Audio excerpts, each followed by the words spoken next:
like the tsunami in Japan, the Arab Spring erupts early in the year. It's not a natural disaster, but turbulent, violent, and the biggest popular uprising in the modern history of the Arab world. Riots first start in Tunisia after an educated but jobless 26-year-old commits suicide. Police had confiscated fruit and vegetables that he was selling without a permit. This act of protest and desperation against corruption resonates around the region, including in the largest Arab country, Egypt. January 15, weeks of unrest forced Tunisia's president of 23 years, Zayn El Abidine Ben Ali, to flee to Saudi Arabia. Social media and cell phones fuel the demonstrations. The government said at least 23 people are killed in riots, but opposition members put the death toll at far more than that. Tunisia's so-called Jasmine Revolution does not end in that country.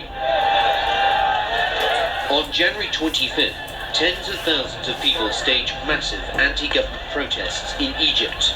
Days pass, and the police become outnumbered and mobbed. But they stay loyal to the 30-year rule of President Hosni Mubarak and respond with tear gas and beatings. The first deaths occur. Egypt's principal ally, the United States, calls for calm and urges the Egyptian leadership to meet the demands of the protesters. But there's no sign that Mubarak intends to relinquish power or make any democratic and economic concessions. That only encourages more and bigger protests. The former head of the International Atomic Energy Agency and Nobel laureate Mohammed El-Baradei returns to the country and supports the opposition. I have said a number of times that the right for peaceful demonstration is an absolute right of every Egyptian, of every human being. I wish that we didn't have to go to the street. But Mubarak still refuses to step down, despite an explosion of street protests and deaths in Cairo, Suez and Alexandria. The army, a revered institution rarely seen inside Cairo, enters the capital with orders to restore stability. But instead of the army controlling the people put the army under their control, with some soldiers appearing to express support for the uprising. The nearby Egyptian Museum, one of the country's most popular tourist attractions and home of its national treasures, is not touched. But that doesn't last long, as some artifacts are stolen and others are damaged. The Egyptian army enters the museum and secures it. Also looted are banks and department stores. Mubarak names a vice president for the first time, a move seen as lining up a successor to placate protesters. But those on the streets of Cairo sense weakness and demand Mubarak go immediately. Egyptian protesters continue camping out in Cairo's Tahrir Square for a 9th day, and Mubarak announces he won't run for a new term in September elections. But he rejects demands that he step down immediately and leave the country. He's the last pharaoh, and because he's pharaonic, his dignity, he cannot go away like that. Even his most powerful ally, the United States, stops just short of saying openly that they want him out. What is clear, and what I indicated tonight to President Mubarak, is my belief that an orderly transition must be meaningful, it must be peaceful, and it must begin now. But the regime isn't about to roll over. On February 2nd, supporters of Mubarak make a bold attempt to drive protesters away. They ride horses and camels through the square. They beat unarmed anti-Mubarak protesters and fight and attack them in what looks like conventional battle charges. It's about as close to civil war as Egypt comes to in 10 days of demonstrations. More concessions are made by Mubarak in the hope that he can hang on to power. Egypt state television reports that his son, Gamal Mubarak, will not run in any elections. The top leadership body of Egypt's ruling party also resigns, including Gamal. And Egypt's largest opposition group, the Muslim Brotherhood, holds talks with the government. The first known discussions between the two, suggesting an open political role for the banned fundamentalist group. But the protests don't weaken. In fact, they strengthen and spread to other cities. Further pleas by Mubarak fall on deaf ears, and fed-up Egyptians now demand the military takes a firm stand, either for or against Mubarak. The military takes that stand, telling Mubarak it is siding with the protesters. In Cairo, cheers the next day, as the president gets the message and resigns, ending 18 days of angry protests and bloodshed, and leave at least 365 Egyptians dead.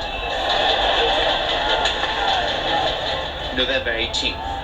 Egypt's ruling generals face their biggest security challenge since the overthrow of Mubarak in February. Demonstrators largely comprising of Muslim Brotherhood members and their hard-aligned Salafi rivals clash with police in the capital Cairo and two other cities, Alexandria and Suez, demanding a swifter transition from military to civilian rule. They are soon joined and outnumbered by the same youthful activists who galvanize Egyptians to bring down Mubarak, putting national pride before religion. The main protest lasts for 5 days, killing over 42 and injuring hundreds. The army promises to speed up the transition to civilian rule and bumps up elections for president and the upper house from July to June. November 28th, and voter turnout is high in Egypt's first parliamentary lower house elections since Mubarak's ouster. They will be held over a 3-month period, concluding in early January, and are seen as the most free and fair elections in decades. But violence erupts again on December 16th, and lasts for days when military forces heavily crack down on a 3-week-old sit-in in Tahrir Square to demand Egypt's ruling generals immediately hand power to a civilian authority. More than 14 people are killed. One of the bloodiest revolts to engulf the Arab world erupts in Africa's largest oil exporter and Tunisia's next-door neighbor, Libya. Activists using social networking sites call for nationwide demonstrations to demand the resignation of leader Muammar Gaddafi, the establishment of a constitution, and comprehensive political and economic reforms.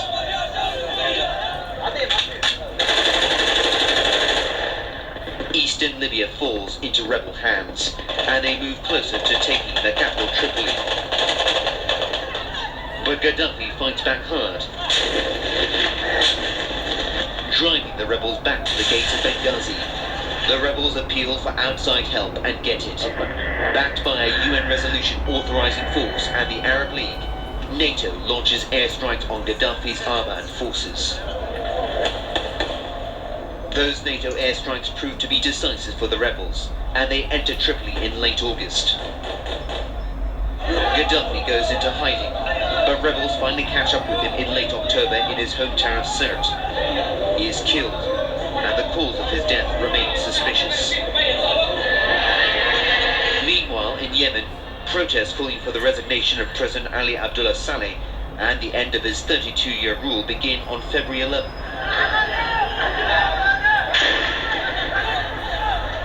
High-level government officials and tribal leaders turn against him, when on March 18th at least 50 protesters are killed, apparently by snipers loyal to the regime.